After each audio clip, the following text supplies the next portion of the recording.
ਹਾਂਜੀ ਸਰ, सबका ਨਮਸਕਾਰ, ਸਤਿ ਸ੍ਰੀ ਅਕਾਲ ਜੀ ਸਾਰਿਆਂ ਨੂੰ। स्वागत है आपका यूट्यूब चैनल पंजाबी इन हंगरी पे। मैं अभी हंगरी बुदापेस्ट में हूँ। और मैं चंद्रशेखर सर से, आपको पता है पहले भी हमारी बातचीत हो चुकी है। आज हम जो डिस्कस कर रहे हैं वो कर रहे हैं पोलैंड के बारे में। नमस्कार सर। नमस्कार जी, नमस्कार। हाँ जी सर। सर एक जो न्यूज़ आ रही है कि पोलैंड के बारे में, कि हम्म। पोलैंड में जो स्कैम हुआ है वीजा को लेकर, काफी कंट्रियों में जो लोगों को वीजा दे दिया गया है। न्यूज़ आ रही है कि पैसे देकर वीजा मिले हैं लोगों को। आपको इसके बारे में क्या जानकारी है? देखिए, पता है मैं भी मतलब रिपोर्ट्स पढ़ रहा था। मैं पिछले एक साल में 2 बार पोलैंड गया, ये देखने के हाँ लिए जी। कि क्या अपॉर्चुनिटीज हैं वर्कर्स के लिए और स्टूडेंट्स के लिए। इनफैक्ट मैं पोलैंड में वॉर्सा गया, गडांस गया और पोजनान गया। तो अब क्या है, ये जो न्यूज़ आ रही है अलग अलग वेबसाइट्स पे है। जैसे एक जर्मनी की वेबसाइट है DW, उसका चैनल भी है। उनका कहना है, इसको बोला गया है cash for visa scam. Okay. हाँ जी। अब इसमें क्या है कि कैश लेके यानी वीजा दिया गया है, और ऐसा ठीक माना ठीक। जा रहा है करीब 2.5 लाख वीजा ऐसे इशू हुए हैं। तो अच्छा ढाई जी। लाख बहुत बड़ा नंबर होता है। और हाँ ये जी। जो वीजा इशू हुए हैं वो इंडिया में हुए हैं, अच्छा फिलीपाइंस जी। में हुए हैं, ताइवान में हुए हैं। इनफैक्ट परम आपको पता भी होगा कि बहुत सारे लोगों को अपॉइंटमेंट नहीं मिल रहे थे। हाँ जी। हाँ और अ, तो बेसिकली है क्या कि अब ये सामने आया। इनफैक्ट सरप्राइजिंग चीज ये है, ये माना जा रहा है कि इस कैब में वो पार्टी इन्वॉल्व है जो एंटी इमिग्रेंट अच्छा जी। है ना। ठीक तो है। तो पिछले कुछ एक साल से तकरीबन लोगों को अपॉइंटमेंट नहीं मिल रहे थे। हम ये सुन हाँ रहे जी। थे कि अपॉइंटमेंट बिक रहे हैं। हाँ जी। हाँ और जी। इनफैक्ट वीजा रिफ्यूजल भी बढ़ा था। इनफैक्ट आपके सब्सक्राइबर्स ने भी आपको बताया होगा। हाँ जी, मुझे भी बहुत मैसेज आ रहे थे कि पोलैंड का वीजा बहुत रिजेक्ट हो रहा है। अगर लगा भी रहे हैं अपॉइंटमेंट नहीं मिल रही। ये बहुत क्वेश्चन आते थे पोलैंड के बारे में। तो ये माना जा रहा है कि जो पोलैंड के एम्बेसी और कॉन्सुलेट्स थे वहां पे ब्राइब्स दी गई हैं। इनफैक्ट ये जो वेबसाइट है DW में, उसको पढ़ रहा था। उसमें एक बड़ा इंटरेस्टिंग सेक्शन है। उसने बोला है कि 36 ऐसे लोगों को वीजा दिए गए जिन्होंने कहा कि हमें मतलब मुंबई से फिल्म की शूटिंग के लिए पोलैंड जा रहे हैं। अच्छा जी। ठीक है। तो उन्होंने कहा भाई बॉलीवुड फिल्म का वो था। और बाद में जब जांच हुई, बेसिकली उन लोगों ने क्या किया, आपको पता ही होगा कि लोग शेंगेन वीजा पे मैक्सिको भी जा सकते हैं। हाँ जी। हाँ ठीक जी, है। मेक्सिको, तो हाँ। उनमें उस ग्रुप में जो कोरियोग्राफर था उसको डांस नहीं आता था। मतलब कोरियोग्राफर फिल्म में क्या डांस होगा वो डिसाइड करता है। जो मेकअप हाँ। आर्टिस्ट था, उसका मेकअप के बारे में कोई नॉलेज नहीं था। तो ये भी एक चीज उस रिपोर्ट में है जो बड़ी सरप्राइजिंग है। हाँ जी। तो ये बड़ी हैरानी वाली बात है। और इनफैक्ट इसकी जांच भी हो रही है। और मैं पढ़ रहा था एक आर्टिकल, उसमें लिखा था कि पोलैंड के एक एम्बेसडर जो लाटविया में थे, उनका कहना है कि अ, पोलैंड को शेंगेन जोन से बाहर भी निकाला जा सकता है।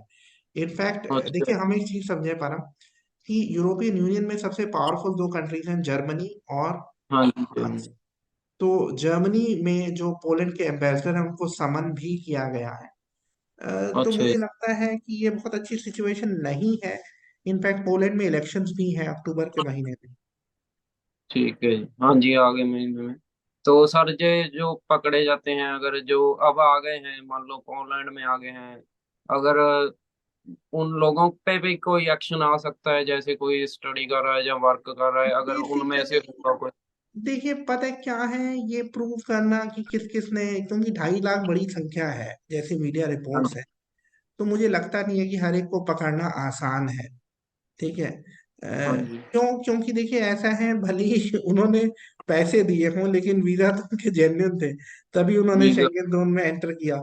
ठीक है। हाँ तो जी। मुझे लगता है कि ऐसे लोगों को ट्रैक करना या पकड़ना बहुत आसान नहीं होगा। ठीक हाँ है। जी। नहीं।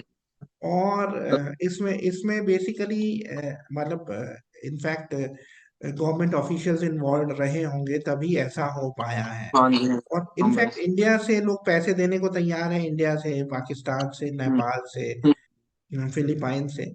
हाँ तो जी। इनफैक्ट ये जो मतलब मेनली इंसिडेंसेस हुए हैं वो इंडिया में हुए हैं, फिलीपाइंस में हुए हैं, हांगकांग में हुए हैं, ताइवान में हुए हैं और अफ्रीका में हुए हैं। ठीक है। और अगर सर किसी ने आगे अगर अप्लाई करना हो मान लो स्टडी पे या वर्क पे, तो उनको प्रॉब्लम आ सकती है पोलैंड के लिए? बेसिकली देखिए अभी ना इलेक्शंस होने वाले हैं अक्टूबर के महीने अच्छा। में। तो मुझे लगता है कि इसके बाद क्लैरिटी आएगी। अगर ये सरकार फिर दोबारा से बनी तो ये सावधान रहेगी। अ, और मुझे लगता है कि पोलैंड का प्रोसेस कुछ स्लो हो सकता है। ठीक है। हाँ जी। क्योंकि होता क्या है कि अ, ये जो स्कैम है इस वजह से, क्योंकि पोलैंड से बहुत ज्यादा वीजा इशू हुए थे। ठीक है। ठीक है। अब होता क्या है, सिंस पोलैंड शेंगन जोन में है, तो देखिए भले ही लोग एंटर कर रहे हो पोलैंड में, लेकिन आप पे उनका कंट्रोल नहीं है कि वो पोलैंड से जर्मनी जा रहे हो। इनफैक्ट क्या हुआ था, पोलैंड और जर्मनी का बॉर्डर है, और ये हाँ जो जी। बहुत सारे इलीगल इमिग्रेंट्स आते हैं उनकी मंजिल जर्मनी रहती है। हाँ जी, मैं जर्मनी में। तो क्या चीज था, पोलैंड और जर्मनी के बॉर्डर पे उन्होंने ऑब्जर्व किया कि जो इलीगल इमिग्रेशन है बढ़ रहा है। हाँ जी। और जर्मनी सबसे पावरफुल कंट्री है यूरोपियन यूनियन का, तो इसलिए हाँ जर्मनी जी। की चलेगी। तो मुझे हाँ। लगता है कुछ टाइम तक प्रोसेस स्लो हो सकता है। हाँ और जी हमने हमने इनफैक्ट रिफ्यूजल्स भी देखे हैं। कई हम्म, हमारे सब्सक्राइबर्स ने कमेंट्स भी किए हैं कि पोलैंड से वीजा रिफ्यूजल बढ़ा है। जी बहुत रिफ्यूजल बढ़ा है। और जैसे जर्मनी ने तो सर्बिया का बंद करवाया था पहले, जो सर्बिया फ्री था हम्म। वो भी उन्होंने बंद करवाया था, लेकिन अब इधर से लोग आ गए। तो अभी सर क्या अभी अपॉइंटमेंट वगैरह मिल रही हैं कि नहीं पोलैंड की? मुझे देखिए पता क्या है, मैं आपको बताता हूँ। एक स्टूडेंट ने आज मुझे कांटेक्ट किया जो पोलैंड जाने का प्लान कर रहा है, तो मैंने उससे कहा एक बार जरा अपॉइंटमेंट देखो। तो उसका कहना है हाँ। अपॉइंटमेंट नहीं मिल रही है। इनफैक्ट ये अपॉइंटमेंट का सीन ऐसा है, हम पर्सनली इस पे वो कर चुके हैं। मैं आपको बता चुका हूँ, मैं पिछले साल पोलैंड गया था, इस साल भी गया था। क्योंकि अच्छा। हमारे पास वर्क परमिट आए थे पोलैंड से 17 लोगों के। 17 में से अच्छा। एक ही को मतलब अपॉइंटमेंट मिला और वीजा मिला, बाकी 16 को हमें रिफंड करना पड़ा, कुछ नहीं हुआ। तो ठीक है। मुझे लगता है कि ऐसे लोग जो पोलैंड की तरफ जा रहे हैं वो थोड़ा सा रुक जाए। मैं कहूँगा कम से कम अक्टूबर के महीने में रुक जाए, उसके बाद आगे बढ़े। लेकिन मैं सिर्फ ना एक आइडिया लगा सकता हूँ। ये तो गवर्नमेंट का मतलब है वहाँ की कि वो कैसे इससे डील करे। हाँ जी। हाँ जी। और मुझे लगता है कि लोगों को और भी ऑप्शंस देखने चाहिए, है ना। जैसे हाँ जी। स्टूडेंट्स देख सकते हैं, हंगरी देख सकते हैं, हाँ चेक जी। रिपब्लिक देख सकते हैं, और बेसिकली अगर प्रोफाइल अच्छा है तो जर्मनी भी देख सकते हैं। जर्मनी देख सकते। वर्कर्स के लिए मैं कहूँगा कि हंगरी वो कंसीडर कर सकते हैं, हम्म। और चेक रिपब्लिक कंसीडर कर सकते हैं। हाँ जी। जैसे एक कई पूछते होते हैं सर लातविया के बारे में पूछते हैं, अभी लातविया अच्छी कंट्री है स्टडी के लिए, भी वीजा मिल जाता है वहाँ? बेसिकली पता क्या है, लैटविया में भी हंगरी की तरह इंटरव्यू होता अच्छा जी। है। एक चीज हम समझ लें, ये जो छोटी कंट्रीज होती है ना, इन पे बड़ा प्रेशर रहता है इनकी वीजा पॉलिसी को लेके। अच्छा ठीक जी। है। तो ये मेरा मानना है कि कई बार लैटविया ना जर्मनी से ज्यादा स्ट्रिक्ट हो सकता है, क्योंकि हाँ जी। जर्मनी बॉस है। हाँ ये जर्मनी। ठीक है। तो इसलिए क्या है, लाटविया में भी अगर आप पढ़ने जाएं तो ये जरूरी है कि आप अच्छी यूनिवर्सिटी में एडमिशन लें। मैं अपना एक्सपीरियंस बताऊंगा, जब हमने काम शुरू किया था 4 साल पहले, तो हमने लाटविया में एक कॉलेज से डील किया, क्योंकि उसकी फीस कम थी, 2000 यूरो। लेकिन हुआ क्या, अच्छा। एक तो बच्चों के वीजा रिफ्यूज हुए, ऊपर से रिफंड मिलने में बहुत दिक्कत आई। तो अच्छा मैं जी। कहूंगा कि लाटविया में कुछ ऐसी यूनिवर्सिटीज हैं जो गवर्नमेंट है, आइडली आप उनसे डील करिए, क्योंकि अगर बाई चांस प्रॉब्लम आती है तो रिफंड मिल जाता है। लेकिन लाटविया का आपको ध्यान रखना है कि इंटरव्यू होगा। ठीक है सर, ठीक है। तो इंटरव्यू होगा लाटविया में। इधर हंगरी का तो सिंपल ही है ना, अगर किसी ने स्टडी का अप्लाई करना हो हंगरी का तो बहुत सिंपल हाँ, है, हमने वीडियो। हंगरी में इंटरव्यू होता है। और मैं कहूंगा कि लाटविया की तुलना में हंगरी कहीं ज्यादा अच्छा है। आम हाँ। तौर पे हंगरी में फीस ज्यादा है लाटविया के मुकाबले, लेकिन लाटविया से ज्यादा अपॉर्चुनिटी है। लाटविया एक छोटा सा कंट्री है, हंगरी उसके हम्म। मुकाबले बड़ा है। और लाटविया एक कोना है यूरोप का, मतलब बिल्कुल उत्तर में है, बाल्टिक सी के पास। तो मैं कहूंगा कि हंगरी को कंसीडर करना चाहिए। स्टूडेंट्स को मैं रिकमेंड करूंगा, देखिए अगर आप पोलैंड जाना चाहते हैं तो मैं कहूंगा थोड़ा सा प्लान कर लीजिए, वेट करिए। और अगर हाँ। आप और ऑल्टरनेट्स देख रहे हैं शेंगन जोन में ही, तो आपको हंगरी को कंसीडर करना चाहिए। ये मेरा हाँ। ओपिनियन है इस पर। हाँ जी, मुझको भी बहुत मैसेज आ रहे थे कि पोलैंड का क्या करें सर, अप्लाई किया या ना किया। अभी तो रुक जाना ही बेहतर होगा उनके लिए, है ना सर? भी 1 डेढ़ महीना रुक के देख लें कि क्या होता है। मुझे लगता है जब तक इलेक्शन हो जाएगा उसके बाद मामला कुछ ठंडा हो हाँ, जाएगा। अभी उसके कुछ बाद भी मुझे लगता है कि महीना 2 महीना लगेगा, कोई भी नई सरकार आएगी, ठीक है, वो ये हाँ जी। ध्यान रखेगी कि भाई जो हम्म। पुरानी गलती है उसको ना दोहराया जाए। हाँ, दो राय। तो हाँ मुझे जी। लगता है कि वीजा को लेके थोड़ा सा वो केयरफुल हो जाए, हाँ जी।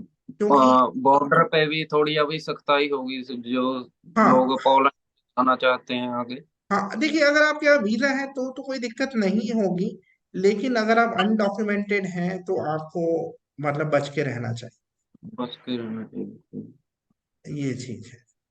हम्म। तो और आप कुछ सर कहना चाहें पोलैंड के बारे में भी कोई मैं कहूंगा जानकारी? कि देखिए पोलैंड अच्छा कंट्री है, यूरोप की बड़ी कंट्रीज में से एक है, लेकिन अभी थोड़ा सा रुक जाना चाहिए, क्योंकि मैंने पर्सनली रिफ्यूजल देखे हैं। जैसे एक हमारे सब्सक्राइबर ने कांटेक्ट किया था, बड़ी अच्छी सैलरी थी उसकी, उसका शेंगेन वीजा रिफ्यूज था, 1.25 लाख रुपए सैलरी थी, और उसने बड़ा अच्छा अच्छा। प्लान बना के दिया था। लेकिन एक बार रिफ्यूज हुआ, फिर दोबारा से अप्लाई किया, फिर भी रिफ्यूज हो गया। ऐसे ही एक और मेरे पास इंडिविजुअल ने कांटेक्ट किया था जो एक बड़ी इंटरनेशनल एयरलाइंस में काम करता था, और उसके अच्छा। पास जो उसकी बैचलर डिग्री थी वो एक यूके की यूनिवर्सिटी से थी, फिर भी उसका ठीक है। वीजा रिफ्यूज हो गया। फिर ऐसे ही एक और को मैं जानता हूँ, उनका अ, एक बच्चा ऑलरेडी पोलैंड में पढ़ रहा था, अच्छे अच्छा जी। फंडिंग है, और उनका भी वीजा रिफ्यूज हुआ, दूसरे बच्चे। ठीक है। तो इसलिए थोड़ा सा केयरफुल रहना चाहिए पोलैंड में, मेरा हाँ, ये बात अभी फिलहाल के। चलो ठीक है सर। मैं भी यही कहना चाहूंगा कि अगर आप पोलैंड को अप्लाई कर रहे हैं अभी थोड़ा वेट करो, और उसके बाद ही अप्लाई करना, क्योंकि आपका समय और पैसा ना बर्बाद हो। बाकी जो भी अपडेट होगी हम आपके साथ शेयर किए करते रहेंगे। हाँ जी। ठीक है सर। ठीक है, thank you Paramjit, thank you for sir talking. Thank you.